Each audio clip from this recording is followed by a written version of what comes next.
Selamat sore pemirsa, selama 30 menit ke depan kami akan menyajikan informasi teraktual seputar Kota Bandung untuk menemani istirahat sore Anda. Saya Elizabeth Sinta dalam Newsdoc. Pemirsa, bertepatan dengan Hari Buruh Internasional, massa buruh di Jawa Barat melakukan aksi unjuk rasa di depan Gedung Sate Bandung. Sekitar 1.500 orang ikut dalam aksi unjuk rasa tersebut. Serikat pekerja yang terlibat dalam aksi unjuk rasa tersebut adalah Federasi Serikat Pekerja Kerakyatan atau FSPK, Gabungan Organisasi Buruh Seluruh Indonesia atau GOPSI, dan Kongres Aliansi Serikat Buruh Indonesia atau KASBI. Aksi unjuk rasa dimulai sejak pukul 10 pagi dan diisi dengan orasi buruh juga acara musik. Buruh masih menyuarakan tuntutan kenaikan upah tinggi, penghapusan outsourcing, penghentian PHK, dan perlindungan terhadap serikat pekerja. Para pengunjuk rasa menggunakan banyak atribut seperti bendera serikat pekerja, spanduk yang berisikan tuntutan mereka, tulisan-tulisan, atribut lain seperti alat peraga boneka gurita yang menggambarkan kapitalisme. Polisi pun sudah berjaga di sekitar kawasan aksi, juga menutup jalan di Penogoro yang menuju arah Gedung Sate. Hingga siang hari, tidak ada pihak pemerintah yang menanggapi aksi buruh tersebut. Selain menuntut kenaikan upah, penghapusan outsourcing, penghentian PHK, dan perlindungan terhadap pekerja, para buruh juga menolak program BPJS. Ketua Umum Federasi Serikat Pekerja Kerakyatan atau FSPK sekaligus Koordinator Aksi Ruhiyat menyatakan penolakannya terhadap program BPJS. Tuntutannya upah tinggi, hapuskan kontrak outsourcing, tidak ada PHK, dan setiap buruh berserikat itu harus dilindungi oleh negara. Itu tuntutannya. Dan satu hal bahwa sebetulnya kami dari FSPK menolak dengan program BPJS. Karena BPJS ada salah satu tanggung jawab negara melepas tanggung jawabnya terhadap rakyatnya. Unjuk rasa buruh tidak hanya terjadi di Bandung. Para buruh di Jakarta pun melakukan aksi unjuk rasa di Bundaran Hotel Indonesia. Reporter kami Razan Izazi akan melaporkan langsung dari lapangan. Ya, silakan Razan. Baik pemirsa, saat ini tengah berlangsung aksi unjuk rasa yang dilakukan oleh ribuan buruh berkaitan dengan Hari Buruh Internasional di kawasan Bundaran Hotel Indonesia Jakarta. Tuntutan ribuan buruh yang berunjuk rasa ini antara lain adalah kenaikan tarif layak hidup serta penghapusan sistem outsourcing. Para buruh yang berunjuk rasa ini membawa atribut seperti bendera, spanduk yang berisi tuntutan mereka, dan atribut lainnya. Mereka juga mengenakan seragam berbeda-beda sesuai dengan kelompok serikat pekerja mereka masing-masing. Buruh yang berunjuk rasa saat ini adalah mereka yang berasal dari berbagai daerah di Indonesia, antara lain Bandung, Karawang, Yogyakarta, dan daerah lainnya. Aksi ini direncanakan akan berlangsung hingga sore nanti. Aksi Long March akan berlangsung dari Bundaran Hotel Indonesia menuju Istana Negara dan berakhir di Senayan. Pihak kepolisian juga melakukan pengamanan di daerah sekitar Bundaran Hotel Indonesia. Sekitar 18.000 personil dikerahkan untuk mengawasi jalannya aksi unjuk rasa ini. Namun saat ini belum terlihat penutupan atau pemblokiran jalan di kawasan sekitar Bundaran Hotel Indonesia. Ya, demikianlah laporan saya dari Bundaran Hotel Indonesia berkaitan dengan aksi unjuk rasa yang dilakukan oleh para buruh. Saya Razan Izazi melaporkan untuk Divia TV. Puncak unjuk rasa buruh di Jakarta dihadiri oleh calon presiden dari Partai Gerindra, Prabowo Subianto. Ia menyetujui kontrak politik dengan para buruh yang menyatakan kesanggupan memenuhi 10 tuntutan buruh. Sebelum menandatangani kontrak politik, Prabowo sempat memberikan orasi politik di hadapan para buruh. Prabowo menyatakan keberpihakannya pada kaum buruh serta menyanggupi pemenuhan 10 tuntutan yang diajukan. Saudara-saudara sekalian, kekayaan bangsa Indonesia yang menjadi masalah adalah kekayaan bangsa Indonesia dirampok, dicuri dari rakyat Indonesia.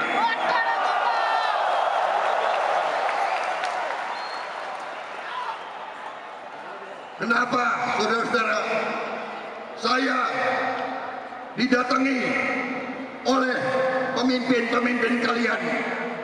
Saya didatangi oleh tokoh-tokoh kalian.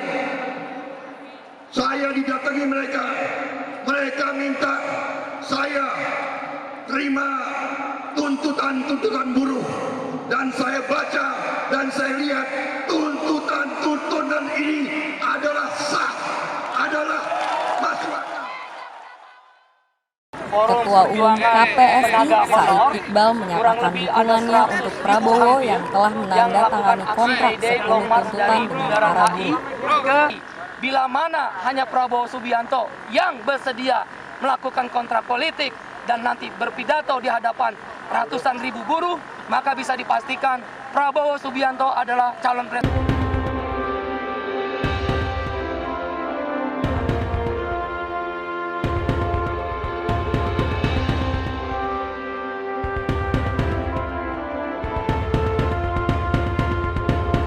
Usai pariwara berikut ini, tetap di Newsdog.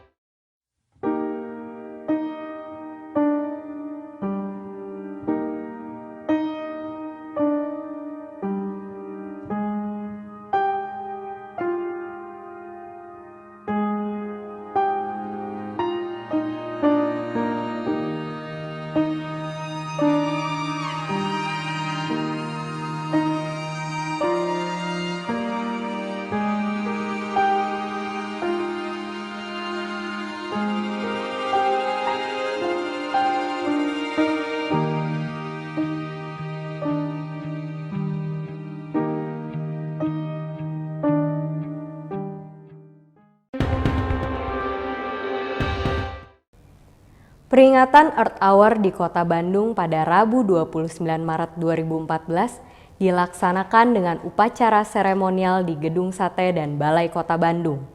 Namun, Gubernur Jawa Barat Ahmad Heriawan berhalangan hadir dalam upacara tersebut. Pemadaman lampu dilaksanakan pada pukul 20.30 hingga 21.30 di 50 titik yang tersebar di Kota Bandung, antara lain daerah Pasopati, Dago, dan 2 titik utama yaitu Balai Kota dan Gedung Sate. Pemirsa, pemadaman lampu dalam rangka Earth Hour Bandung 2014 baru saja dilaksanakan. Acara dilanjutkan dengan pengenalan energi biofuel dan penerbangan lampion yang masih akan dilaksanakan di area Gedung Sate, Bandung, Jawa Barat hingga pukul 21.30 malam nanti, tepat pada saat lampu kembali dinyalakan. Semoga dengan adanya acara Earth Hour ini dapat mendukung penghematan energi listrik di Indonesia, khususnya di Jawa Barat. Saya Razan Izazi melaporkan untuk Divia TV. Wali Kota Bandung Ridwan Kamil menyatakan dukungannya atas kegiatan Earth Hour. Ridwan Kamil bahkan akan memberlakukan pemadaman lampu selama 1 jam untuk sektor industri dan rumah tangga secara rutin. Ditemui usai peringatan Earth Hour di Balai Kota Bandung, Ridwan Kamil menyatakan kegiatan penghematan energi listrik selama 1 jam tidak cukup dilakukan pada peringatan Earth Hour. Jadi kita sedang upayakan, kan kalau hanya setahun sekali kesannya hanya seremonial ya, bagus, tapi bagi saya nggak cukup. Kalau memang niatnya mau hemat energi ya harus jadi gaya hidup. Gaya hidup ya sesering mungkin, yang paling proporsional. Kalau seminggu sekali, rumah mah kayaknya memungkinkan. Tapi kalau bangunan publik, komersial, mall, hotel yang banyak hal vital mungkin sebulan sekali aja. Nah, kita akan rapatkan mulai minggu depan teknisnya. Ridwan Kamil menyatakan kegiatan penghematan listrik ini bersifat sukarela dan bukan paksaan. Akan tetapi pemirsa, data dari PLN area Bandung menunjukkan bahwa penghematan listrik pada kegiatan Earth Hour hanya mencapai 1%. Berdasarkan data yang kami dapatkan dari perusahaan listrik negara area Bandung, pemadaman arus listrik pada kegiatan Earth Hour Rabu 29 Maret sejak pukul 20.30 hingga 21.30 hanya menunjukkan penurunan 5,854 MW. Jika dibandingkan dengan minggu sebelumnya pada 22 Maret 2014. Angka penurunan sebesar 5,854 MW hanya berkisar 1% dari total konsumsi listrik selama 1 bulan, yaitu 565 megawatt. Jika dirupiahkan, penghematan sebesar 5,854 megawatt sama dengan Rp5.854.000. Tempat pemrosesan air sampah Sarimukti daerah Kabupaten Bandung Barat belum memenuhi standar yang ditentukan pemerintah. Fungsi penyulingan air sampah dan pembuangan gas metana belum optimal. Air yang ditemukan di tempat penyulingan air masih kotor dan bau. Sampah masih berserakan dan belum tertata baik. Pemerhati sampah dari Teknik Lingkungan Institut Teknologi Bandung, Enri Damanhuri, mengatakan bahwa TPA Sarimukti masih jauh dari standar. Belum, masih jauh. Bau kan masih? Bau. Acak-acakan kan?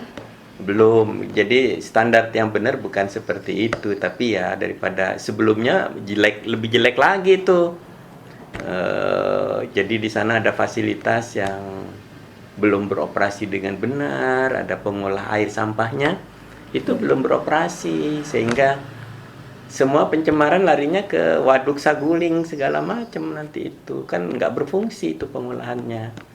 Jadi masih jauh karena memang ya mungkin karena keterbatasan ya mereka belum bisa mengoperasikan secara baik ya, nggak berfungsi semua ininya pengolahnya. Beralih ke Kabupaten Bandung. Pemirsa, wilayah Cienteng, Bale Endah, Kabupaten Bandung masih digenangi air pasca banjir akibat hujan deras di bulan Maret hingga April. Wilayah RW 04 Cienteng, Bale Endah, Kabupaten Bandung masih tergenang air setinggi 60 cm. Aktivitas warga terbilang cukup normal walaupun warga masih harus melewati genangan air saat keluar rumah. Warga kesulitan mendapatkan akses air bersih hingga beberapa warga menampung air hujan untuk keperluan sehari-hari. Pemirsa, saat ini saya sedang berada di Rusunawa, daerah Cienteng, Bale Endah, Kabupaten Bandung. Rusun ini digunakan oleh para pengungsi yang mengalami banjir di daerah Cienteng untuk mengungsi setelah hujan deras mengguyur daerah tersebut sejak Maret hingga April 2014. Di sebelah saya adalah tempat pengambilan air yang digunakan oleh para pengungsi untuk mandi dan juga mencuci. Sementara untuk air minum, mereka masih menggunakan dan juga membeli air isi ulang dari penjual di sekitarnya. Hingga saat ini tidak ada bantuan dari pemerintah mengenai air bersih.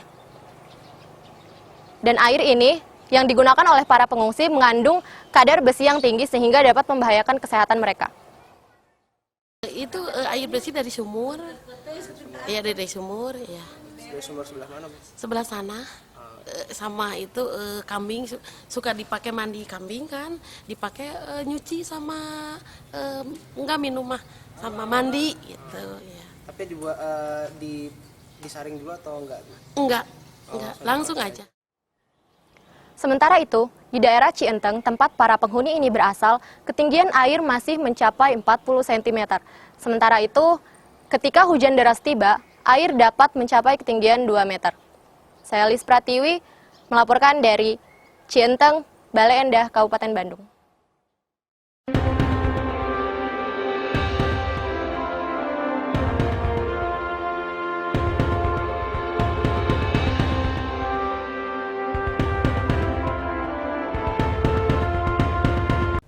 Saksikan liputan selengkapnya hanya di Newsdoc usai pariwara berikut ini.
Pemirsa, pada segmen ini kami akan mengajak Anda mengenal kembali patung-patung yang berada di Jalan Protokol Bandung, yaitu patung sepak bola di Jalan Tamblong, patung Laswi, dan patung tentara pelajar di Jalan Viaduk.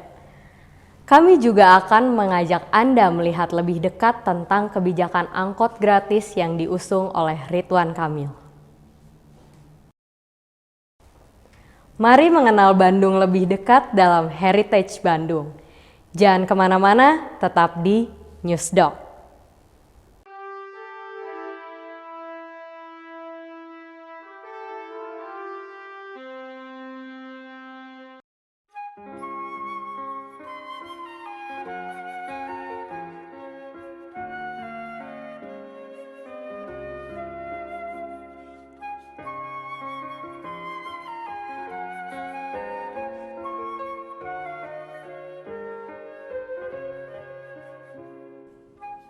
Kehidupan serba sibuk kota Bandung sering mengalihkan kita dari hal-hal unik dan penting mengenai kota kembang ini. Bahkan, mungkin tidak banyak di antara kita yang mengetahui tentang keberadaan patung di beberapa jalan yang umum dilalui.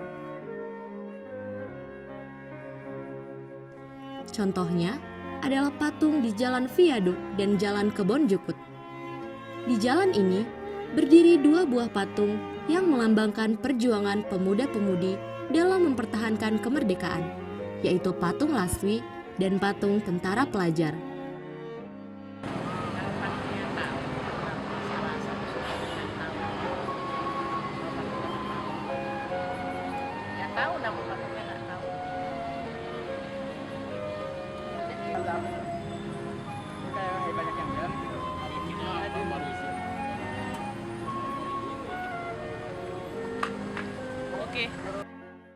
Patung Laswi, singkatan dari Laskar Wanita Indonesia, merupakan patung yang melambangkan perjuangan wanita dalam mempertahankan kemerdekaan di tahun 1948.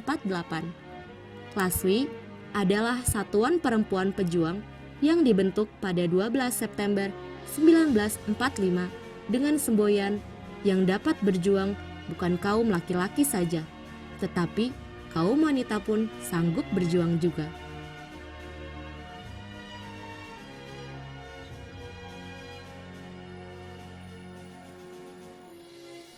Patung tentara pelajar yang terletak tak jauh dari patung Laswi juga punya cerita. Patung tersebut adalah lambang semangat perjuangan dan keberanian para pelajar mengangkat senjata di usia mereka yang masih belia.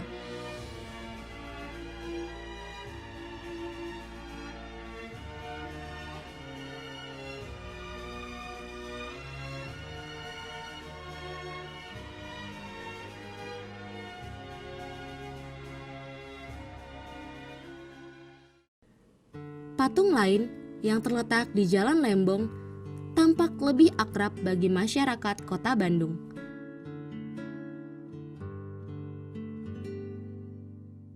Patung seorang pemain sepak bola yang hendak menendang bola itu berdiri di persimpangan antara Jalan Lembong, Veteran, Tamblong, dan Sumatera.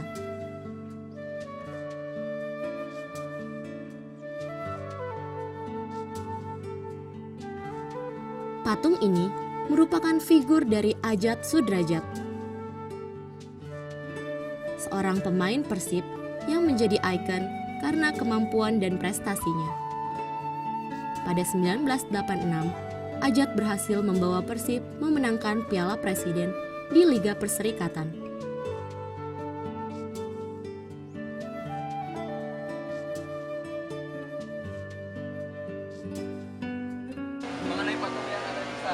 Awalnya kan Persib tuh tahun 86 juara pertama. Nah, itu kan Persib tahun 86 yang saya tahu, tapi itu dibuatnya kalau nggak salah tahun 96 dibuatkan patung seperti itu. Nah, jadi jalan ini dulunya kan Jalan Lembong, tapi berhubung ada patung itu, jadi sekarang kita kenalnya tuh patung Ajat. Seperti dengan pemain itu ya, kita akan bisanya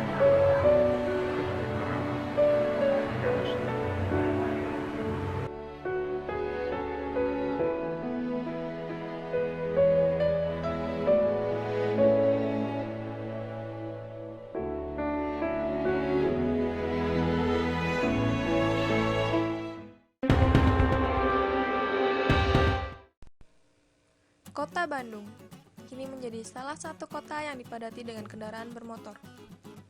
Tak peduli hari kerja ataupun hari libur, baik kendaraan pribadi maupun angkutan kota semuanya tampak memadati sudut-sudut kota ini. Berbagai usaha pun dilakukan untuk mengatasi kemacetan kota Bandung. Salah satunya adalah program bis kota gratis bagi pelajar. Setiap hari Senin dan Kamis, pelajar berseragam dapat naik damri tanpa dipungut ongkos alias gratis. Program ini diharapkan dapat meningkatkan motivasi pelajar untuk menggunakan bis kota, sehingga menekan penggunaan kendaraan bermotor oleh pelajar, dan nantinya dapat mengurangi kemacetan di kota Bandung. Namun, sejak Oktober 2013 program ini berjalan, apakah pelaksanaannya sudah efektif? Pendapat saya, selaku saya siswa sendiri ya, saya ngalamin juga naik damri gratis itu sangat membantu banget ya Kak. Terus ngurangin juga ke beban uang saku ya. Soalnya dari semua siswa itu pasti pengeluaran di sekolah itu banyak banget. Jadi untuk transportasi itu sendiri kita harus memerlukan uang lebih banyak lagi. Sedangkan ada program yang damri gratis itu sangat benar-benar membantu, terutama buat kalangan para pelajar. Bagus ya, jadi uang yang buat damrinya itu bisa buat kita jajan juga, jadi sambil menghemat uang juga. Paling kalau misalnya buat yang pakai motor kan daripada buat beli bensin, jadi ikut damri gratis terus nambah-nambah buat uang jajan atau gimana gitu. Lumayan sering sih kalau misalnya kayak nggak lagi buru-buru sekolah bisa naik damri, soalnya kan kalau hari Senin juga lumayan ya, bisa bantu juga ngirim. Ya kalau kadang kalau ada naik, kalau enggak ya naik BMB. Kalau naik motor ya nanti masuk angin dan takutnya sakit, ya setuju, ya bisa, jadi bisa nabung. Bagus sih untuk ini ya, jadi minimal membantu masyarakat kecil. Mudah-mudahan nanti ada yang lain-lainnya ikut membantu, jangan hari Senin dan Kamis aja, mungkin tiap hari ada yang gratis gitu buat anak sekolah. Ya alhamdulillah sini kalau seperti itu nggak mengganggu. Alhamdulillah lancar-lancar aja lah. Kalau anak-anak pelajar yang ikut damri sih tidak terhitung ya, tapi yang jelas dari SD, SMP sampai tingkat SMA aja gitu. Menurut aku tentang damri gratis sih bagus, habisnya buat ngebantuin anak-anak yang mau sekolah, jadi lebih gampang masuk sekolah. Ya kalau menurut saya tentang damri gratis juga itu sangat bagus, apalagi buat pelajar-pelajar yang biasanya naik angkot kan itu lama tuh ngetremnya. Yang naik damri gratis itu lebih ngebantu buat biaya sekolahnya, uang jajannya kayak gitu sih. Kalau kalian sering nggak sih naik damri gratis? Seberapa sering naik angkutan umum? Kalau ngedadak aja sih Mbak. Ya kalau saya nggak terlalu sering sih, kadang-kadang aja. Biasanya kalau ke sekolah naik apa? Kalau saya diantar sama mobil. Saya juga kendaraan pribadi. Iya. Damri ini kan pada nggak mau mobil pribadi gitu, jadi sangat efektif untuk mengurangi kemacetan. Jadi sosialisasinya pertama memang kita mendapat edaran dari Dinas Pendidikan bahwa ada program itu, jadi Kota Bandung memprogramkan itu. Lalu untuk kesiswanya kita melalui organisasi kesiswaan, ada OSIS, ada kita ada organisasi ekstrakurikuler yang ada di SMA 5. Jadi kita sebar semua informasi itu. Jadi begini, mungkin di beberapa sekolah itu cukup membantu, dan ini merupakan terobosan yang sangat baik saya pikir. Cuma masalahnya kalau secara internal SMA 5, karena pertama yang jadi kendala itu kan masuknya setengah 7 SMA 5 itu, jadi kalau pakai kayaknya agak misalkan yang terdekat itu kan di Kosambi ya, kalau jalur di sekolah kesininya agak bisa berat juga sih, harus jalan kaki atau mungkin perjalanan yang lain. Satu itu. Kedua, jalur yang dilewatinya itu kan ya agak jauh. Cuma mungkin kalau misalkan ada jalur khusus kayak sekolah tertentu, misalkan yang yang ideal ya mungkin saja banyak, sehingga terus terang saja di SMA 5 dievaluasi nampaknya agak kurang yang menggunakan fasilitas ini.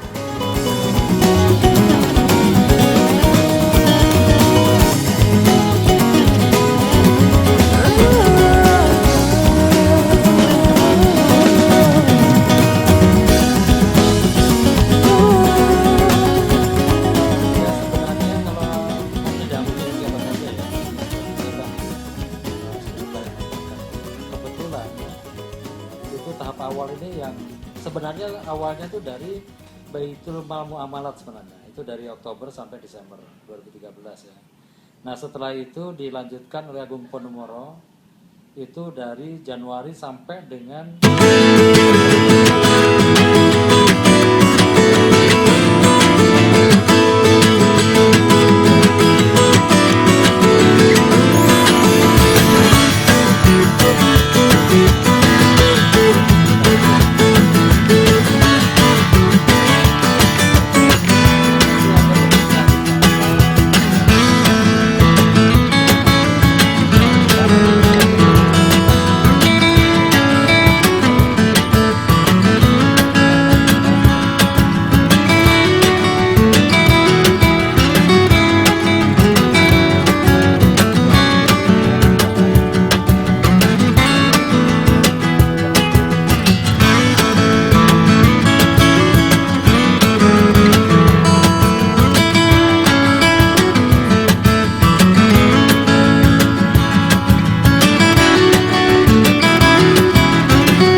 Berita mengenai angkot gratis tadi sekaligus mengakhiri perjumpaan kita sore ini.